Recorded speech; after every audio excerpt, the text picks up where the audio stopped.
WCBI News at 10 starts now. Thank you for staying up with us tonight. I'm Quentin Smith. Today was a near picture-perfect spring day all across our viewing area. But as we all know, spring weather here in Mississippi, well, it can turn quickly.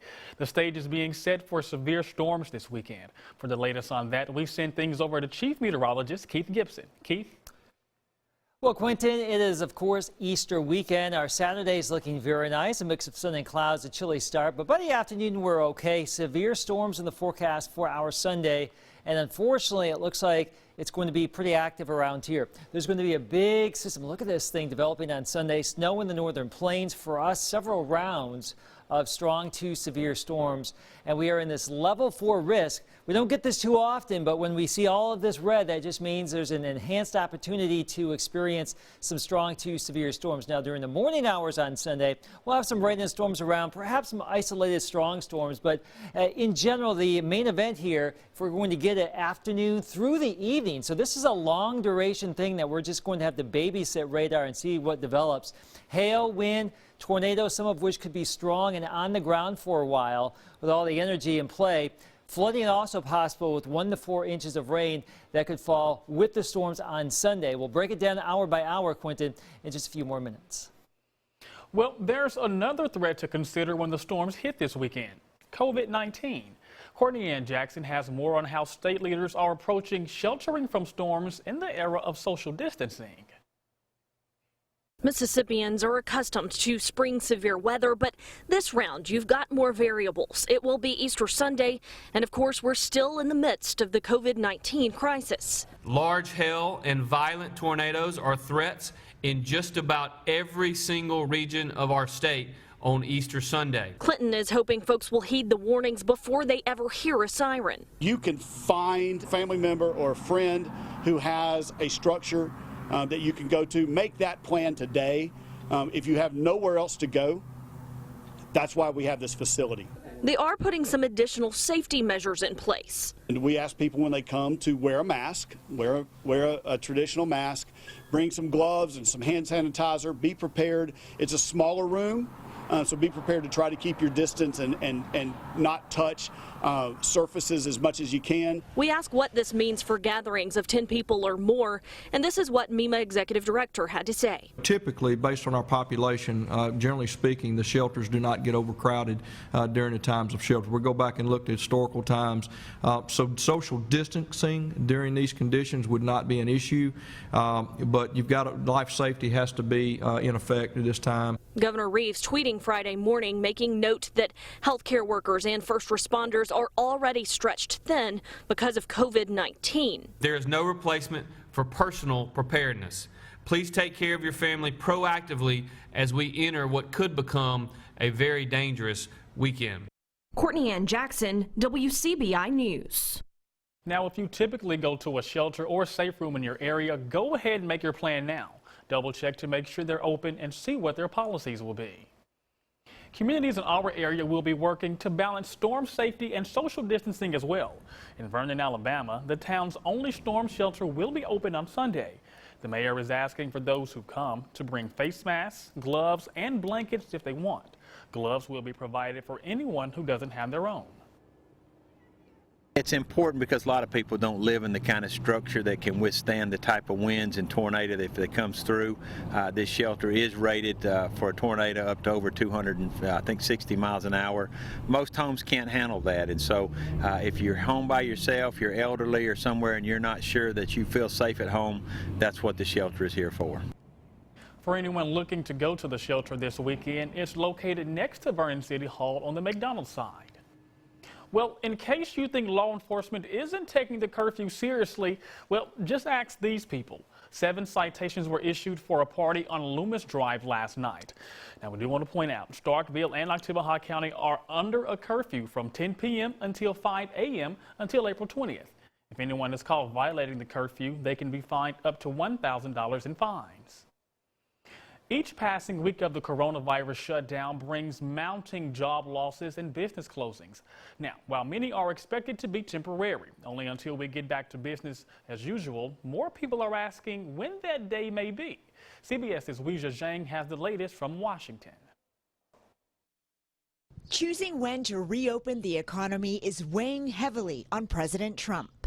It's the biggest decision I've ever had to make. His top health officials urged caution. We have not reached the peak. And so every day we need to continue to do what we did yesterday and the week before. As the president decides when to relax social distancing guidelines, millions of business owners are counting on federal loans to survive. The SBA handled nearly 60,000 loan applications in all of last year. It's gotten nearly 500,000, more than 8 times that just in the last week. We had 2,000 customers a day walking in. Evan Obsat says now only a few hundred people visit the New York City grocery and catering company his family has run for 45 years. Obsat is relying on the new Paycheck Protection Program to cover payroll for 8 weeks. They heard that the funds will be released in the last half of April. Realistically, that's 2 to 3 weeks away, so we'll see. CBS News obtained this message from Wells Fargo explaining loan delays due to high demand. They warned about limited funds that could run out. Today, the president said smaller banks are ahead. I hear the community banks, frankly, are the easiest ones in terms of getting the money out. So the money is getting out. Not true, according to Rebecca Romero Rainey of the Independent Community Bankers of America. The group sent a letter to the administration saying banks don't have enough guidance to process loans. We need immediate response, clarity, and so community bankers just needs their questions answered so that we can take care of small businesses and get these loans funded. Businesses can also apply for a federal disaster grant of up to $10,000 that's supposed to offer immediate relief. But according to the National Federation of Independent Business, only 4% of applicants have been approved, and so far no one has gotten any money. Wcbi, CBS News, the White House. Well, here's something we can all smile about. Keith, who was nominated for tonight's Furcast? Hey, Quentin, we love Maribel here. She loves her ducky look. Right here, there's your stuffed duck. There's Maribel having a great time, and we will all have a great time on Saturday. A bit chilly to start out, low 70s in the afternoon. The calm before the storms. We'll talk about it coming up next. Your WCBI First Alert AccuWeather forecast with Chief Meteorologist Keith Gibson. Stunning weather across our region today. Oodles of sunshine, some friendly clouds out there. Cool temperatures. That's our Louisville, Mississippi time lapse. You can see how gorgeous it was. Tonight, chilly. We're looking at lows down into the 40s and 30s. So get ready for a little bit of a frosty start in some spots here on Sunday morning, or Saturday morning rather. Temperatures right now in the 40s as we get into tonight. 30s to low 40s. So that's where we're headed. A bit of a frost advisory for you in Ripley, Boonville, Corinth, Iuka. But there could be some other patchy frost, especially in some low-lying spots and sheltered spots farther south. Upper 60s, low 70s on Saturday. The winds become southeasterly. Overall, a nice day. Tons of sun in the morning, increasing clouds in the afternoon. Big storms in Texas today. These have been hail producers. Look at that. And that active weather is coming our way on Sunday.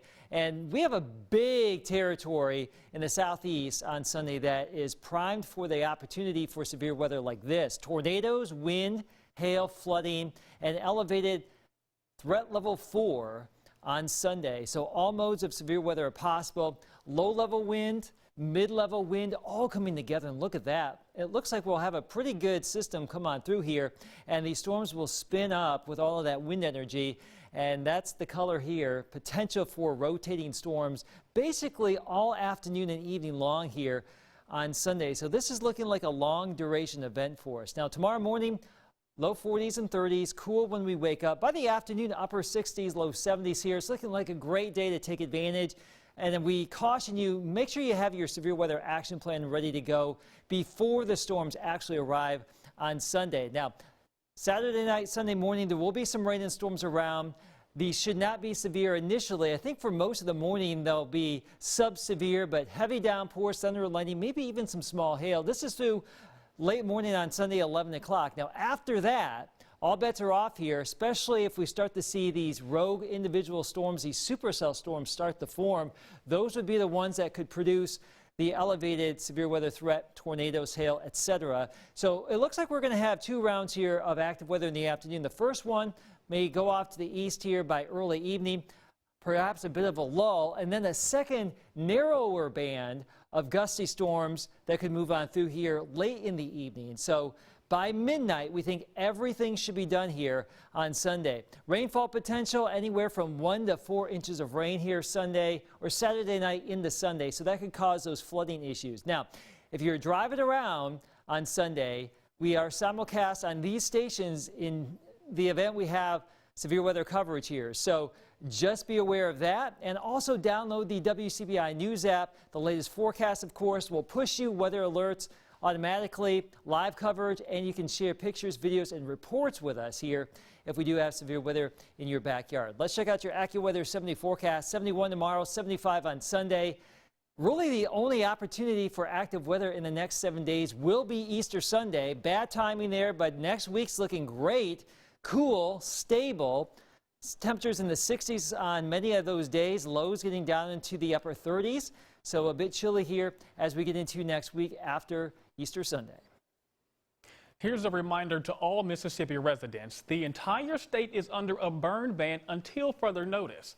Governor Reeves issued an executive order yesterday calling for the ban at the request of the State Forestry Commission.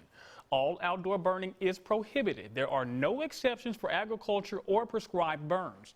Anyone caught violating the burn can be banned. For churches, this Easter Sunday will look different than any other Easter in recent memory. We'll tell you how churches are preparing for a big celebration in spite of a global pandemic. We'll have that story coming up on WCBI News.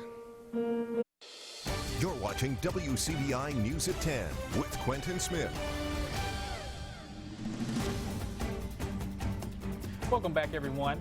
As Christians celebrate Good Friday, churches all across our area and the state are planning services for online or drive-in only crowds. Our Allie Martin speaks with several pastors who tell us how they're adapting to social distancing orders while at the same time getting the message to a much larger audience. Easter is the most important holiday in the Christian faith. Every year, churches spend months getting ready for that special Easter service. And this year, although the pews will be empty, the celebration will go on as scheduled.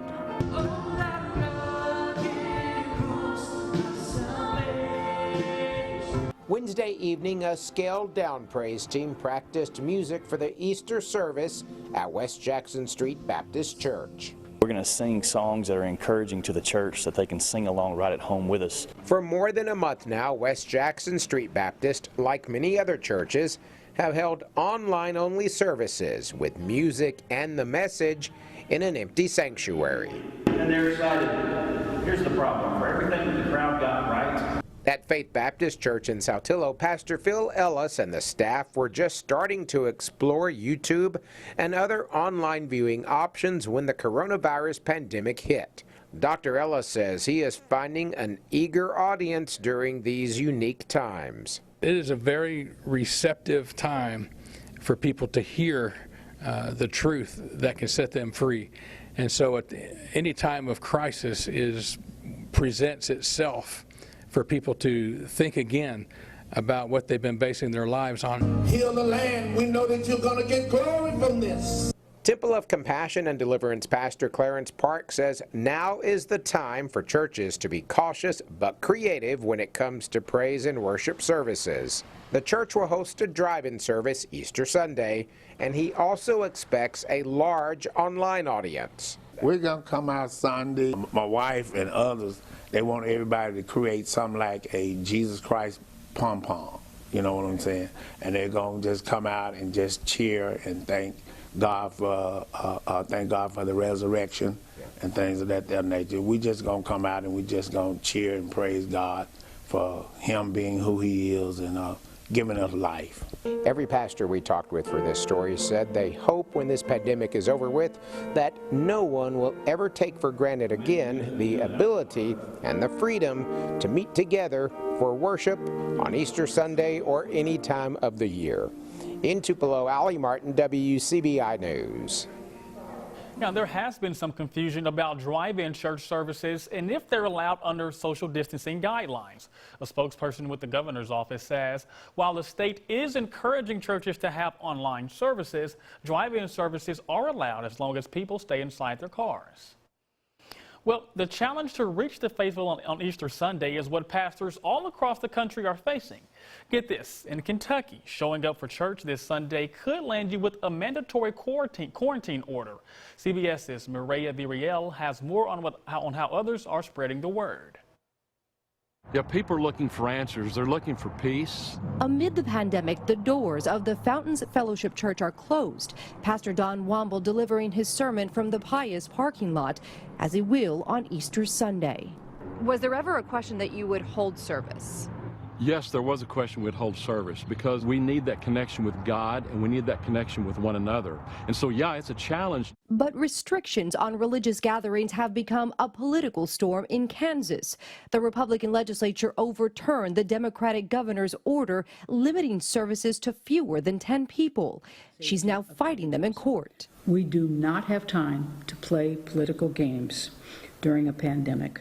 Across the nation, of the 43 states that have issued stay-at-home orders, at least 18 consider places of worship or traveling to or from places of worship to be essential. This church in Georgia vows to defy stay-at-home orders, joining a handful of others that will be open for Easter. In some states, defiance has led to mugshots of arrested pastors. Still, most churches around the country are celebrating online or holding stirring mass minus the parishioners. We miss you very much, but we make the best of this. A sentiment shared by Pastor Don. That God has not given us a spirit of fear, but of power and love and of a sound mind. Mireya Villarreal, CBS News, Fort Worth, Texas.